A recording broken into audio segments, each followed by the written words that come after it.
Got a couple of new band members, obviously Rob Patterson, who toured with Korn, Yeah. and Phil Buckman. How are they getting on working with you now?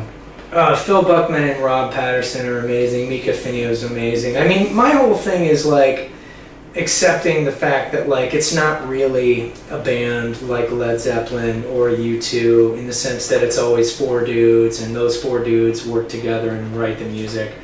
I've accepted the fact that it's more like Tom Petty or Bruce Springsteen or Prince or something like that. And so I have this whole group of people that I work with. You know, Mitch Marlowe is an amazing guitar player that was on the road with me on the last time, but he didn't want to tour. He's working on a family with his wife, and so he wrote a lot of the stuff. But that gives opportunity for, you know, Rob Patterson to come in and work with me. And, you know, I just like to keep it new and fresh. But, you know, I bet you Phil's probably the last bass player I'm ever going to have. Phil comes with so much. He's so amazing. You know, he's literally welcomed us into his home. He's got like this studio and all this stuff. He's like, put the band in the fucking live room and let's just rehearse there. I'm like, wow, that's awesome. So it's really great. Mika Finio is an amazing drummer. I love Steve Gillis, but I moved to Los Angeles and Steve was in Chicago and it didn't work out on that. And so, you know, we decided to kind of work with Mika. And, you know, I just like to keep a lot of new people in, but at the same time, if folks want to stick around for a couple records or longer, I think that's great too. Because you actually collaborated with Brian. Brian Lee Skang is a dear friend. I've always reached out to him. He did a lot of great sound design on Fades Like a Photograph, which is, there's even more on this version, on this record. And that's going to be the single that they're going to go with in Germany because it doesn't have guitars. They're like, you cannot get on the radio with the guitar. You must not have the guitar, Richard. No guitar. I'm like, okay. I'll take, there's none in there, great. I'm glad you hear it as a single, cool. Next will be no drums. Right, well there aren't any, it's all drum machines. Exactly. So. Cool.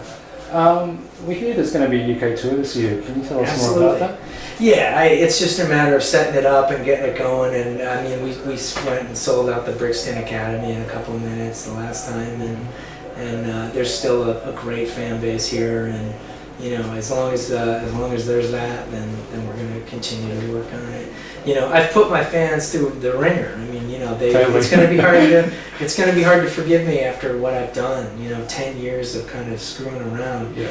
But you know what? I think that I brought the goods, and once they hear the record, they'll forgive me and come to our shows and do what, you know. And honestly, the shows have never been better. Chris Cornell told me, he's like, you know what, dude, my voice keeps getting better, and it's just knowledge. You know, you learn how to warm up, and you learn that you don't want to warm up too much, but you don't want to warm up, you know, and it's... You don't want to overdo it. When you're young, you're just crazy. You know, you drink and you smoke and you throw shit, and you can blow your voice out, and you don't realize that you can, and eventually it turns into this thing where it's like you just kind of learn that, so you can do way more shows, and you can put 4 shows or 5 shows in a row, and still be able to scream, but like, you know, you learn how to do that stuff. So it's really cool. It's like you age. When you age, you learn how to kind of deal with everything. So Totally. it's gonna be really fun to come back in the fall and deliver. You know. Awesome. Now you've written and performed a few songs on a few soundtracks, and obviously Fade Like a Photograph was one of them. Right. Are you going to be doing any more of that kind of work as well? Yeah. I mean, you know, I have family members that are in the movie industry, the feature film business, and TV and stuff like that. We live in Los Angeles. You know, when Harold Klauser called me up and was like, dude, I want to write a song that's like this, and are you interested in doing that? It's like, of course. And he had music, and he had this like lyrical idea, and to interact with someone that, you know, has to be, it's the entertainment industry is hinged on the business aspect, but it's also this massively creative industry.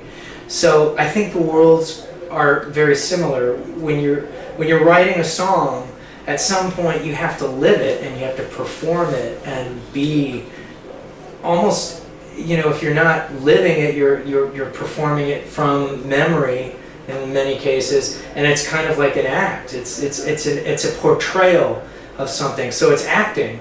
And I think that the two worlds collide, you know, and it's so I blend those worlds as much as possible. I like to work on movie soundtracks all the time because I do think there's a visceral connection between the two worlds, and I think that it's always been great to do it. So expect more. You know.